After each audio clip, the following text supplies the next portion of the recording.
from cancer to brain tumors to heart disease to crippling effects of some, operation or mistake or accident, kidney failure.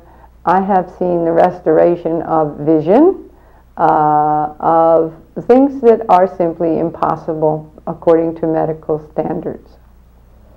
And it has been, I don't say unbelievable anymore, or amazing. And he doesn't. He says it is not extraordinary. In each one of us are these healing powers, these ability to self-heal, and he awakens them, empowers, enhances, removes the pain, the fear. That alone liberates the being to many degrees, psychologically, emotionally, and then the effects show physically. When I'm taking care of someone in really bad shape, really dying, first thing I blend. It's easy, we're always one. But you just don't know the system. I do. We blend. Then we just detach from this little reality, this realm of limited possibilities, and go to another one, where things are much easier to fix, and then go back. It's just what I call surfing. I'm just bypassing the system and inculcating into their deeper mind and free will center, heal yourself instead of destroying yourself. You heal yourself. I don't heal. There are two healers. God, you, all of you. I'm just interceding. I'm just in between, surfing. A man who could barely walk or talk, Alzheimer's for 5 years. This man, after being treated by Philip once, was able to stand up in a courtroom and demand that the judge give him his business back.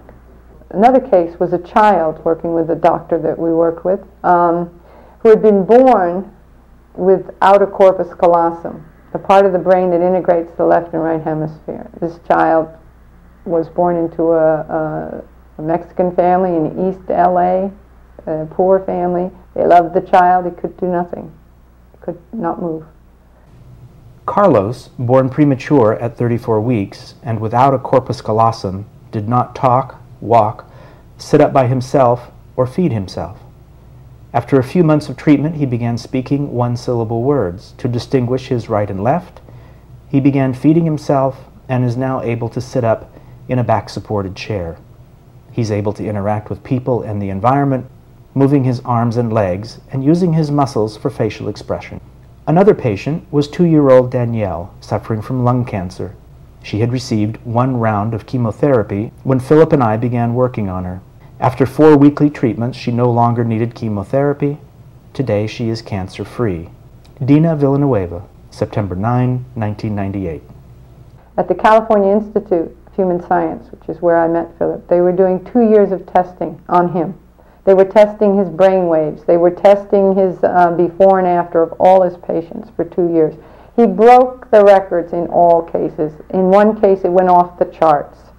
The chart didn't have a limit for his results.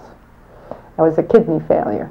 And all of a sudden, after one treatment, bursts of energy into the kidney. The person is revitalized with health that maintained, it's documented, for several years.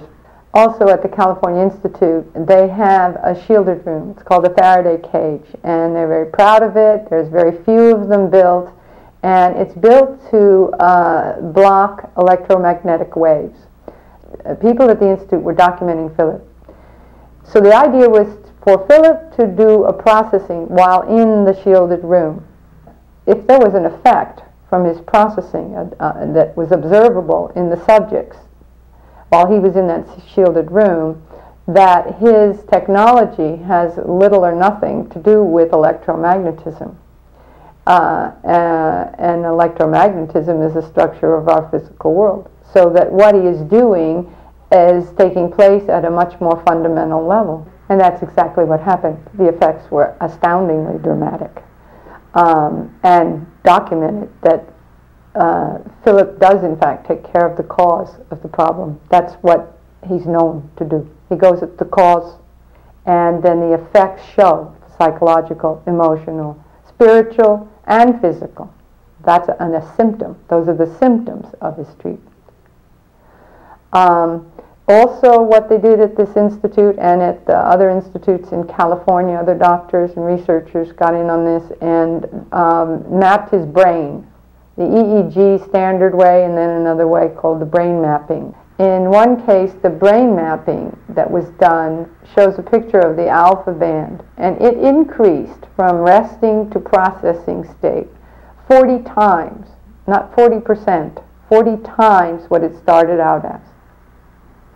These scientists had never seen anything like this ever from a human brain.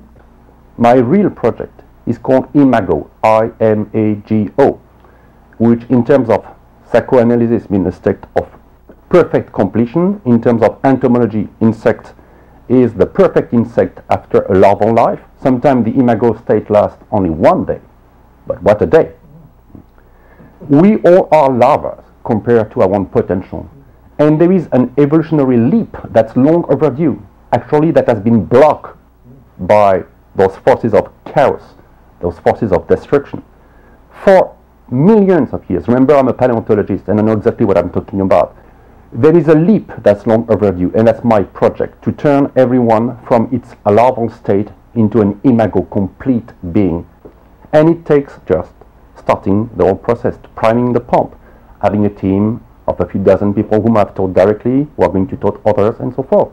One person can teach 10, 10 person can teach 1,000, and it goes exponentially, and very, very fast. Once again, from proofs. It couldn't have happened 10 years ago, it couldn't have happened 100 years ago. It had, no matter how sad it is, to be that cataclysmic, that disastrous the situation, to the point where everybody is walking with a finger crossed now. Even governments, they know that time is running out. And it's exactly when things look completely desperate and hopeless that actually there is a window of hope opening. That's the positive part. That's the hope. I wasn't ready, you weren't ready, we all are ready now, and we have to do it. Why? Because it's possible. Before it wasn't. So I'll delegate, people will delegate themselves, and so forth, and we can change things and keep horrible things to happen. They will happen, either horribly or beautifully. Let's make them happen beautifully, peacefully and painlessly. It's like a birth. It can be convulsive, it can be otherwise, it can be also beautiful. And the real name, the real concept, my family, my clan, they call themselves the midwives of God. And that's exactly how it fits today. We need midwives. We need to teach midwives for a new birth.